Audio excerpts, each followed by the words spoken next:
Dinas Pekerjaan Umum dan Penataan Ruang Banjarmasin akan melakukan pengurukan atau pendalaman sungai di Kota Seribu Sungai ini. Ada sekitar 10 sungai yang akan disasar mulai dari Sungai Halus wan sedang diantaranya Sungai Belitung, Sungai Setoyo untuk kawasan Banjarmasin Tengah, sedangkan kawasan Banjarmasin Timur nangkaya Sungai Simpang Limau wan Sungai Lulut, serta Sungai Pemurus hingga ke Sungai Guring di daerah Banjarmasin Selatan.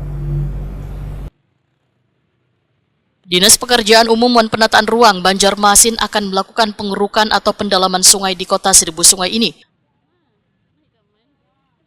Ada sekitar 10 sungai yang akan disasar mulai dari Sungai Halus wan sedang, diantaranya Sungai Belitung, Sungai Setoyo untuk di kawasan Banjarmasin Tengah, sedangkan kawasan Banjarmasin Timur nangkaya Sungai Simpang Limau wan Sungai Lulut, serta Sungai Pemurus hingga ke Sungai Guring di daerah Banjarmasin Selatan. Ini dipadahkan Kabid Sungai Dinas PUPR Banjarmasin Hisbul Watoni, Wetakoni Prima TV tengah hari Rabu 16 April 2025.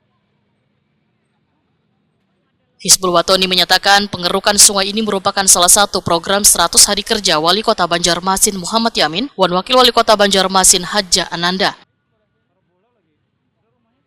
Anggaran yang diperlukan diperkirakan sekitar 500 juta rupiah hingga 1 miliar rupiah tergantung luasan wan panjangnya sungai. Namun untuk menormalisasi sungai ini, ujar Hisbul Watoni, dinasnya kada bisa mengeruk terlalu dalam lantaran masih banyak permukiman warga yang berdiri di bahu sungai. Dikhawatirkan akan berdampak terjadinya penggerusan.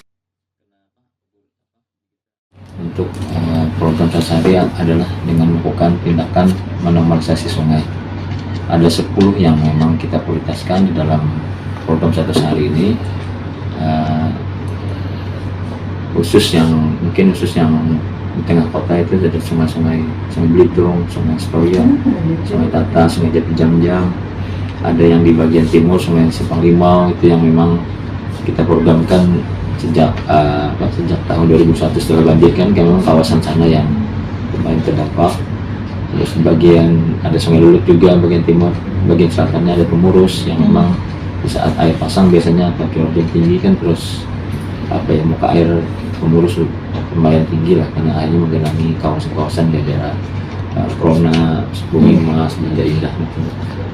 Ada juga kawasan belakang kantor kami nih, kawasan Unlap jambatan kami lah, Sungai Kidau. Itu juga kami lakukan normalisasi tahun ini di dalam program sehari karena itu lumayan membantu kalau ini sudah kita lakukan pengurukan di Sungai Kedaung, kawasan Unlam, karena ada beberapa, boleh dibilang ada beberapa embung lah, kolam gitu, istilahnya kolam yang kemarin dari master plan-nya teman-teman di Unlam memang akan dibikin jenis kolam tampungan. Itu yang akan kami lakukan, akan kami normalisasikan akan kami bikin sebagai kolam tampungan. Yang itu akan membantu kawasan Hasan Basri di saat-saat muka air tinggi. Dan ada juga sungai di selatan itu ada Sungai Perigi namanya. Itu yang memang kami lanjutkan sebenarnya. Tahun kemarin sudah pernah kita lakukan, tahun ini kami lanjutkan agar tembus ke Sungai Barito sebenarnya, karena itu membantu kawasan-kawasan di Mantuil sana. Kapan mulai dikerjakan, Pak? Ini masih kami lakukan proses PBG, pengadaan barang jasa dulu lah. Mudah-mudahan di akhir April sudah bisa berkontrak untuk semua itu. Itu berbarengan kah atau bergantian, Pak? Kami sangat berbarengan. Oh, gitu. Hisbul Watoni menambahkan sungai yang akan dinormalisasi hanya akan dikerus sedalam 1 sampai 1,5 meter.